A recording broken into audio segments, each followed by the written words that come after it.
Guys, kita sekarang sedang berada di desa Alukumang, yang mana desa ini telah terjadi abrasinya sungai Pantai Cermen, yang mana ada beberapa rumah di belakang kami itu roboh akibat ada longsor, tepi sungai longsor karena airnya sangat deras dan mengikis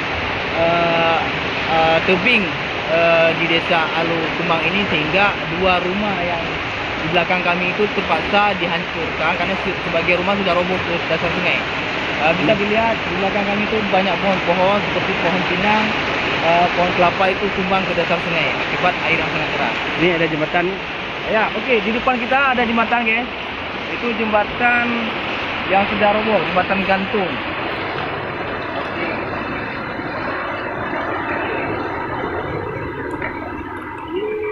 Belakang kami juga ada jembatan gantung yang sudah lama roboh, dibangun kembali, diangkat, masih kelihatan besi-besi jembatan gantungnya.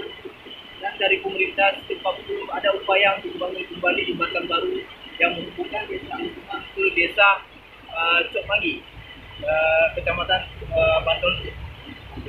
Oh, Pantai Cermen. Nah, ini pada Cermen. Pantai Cermen.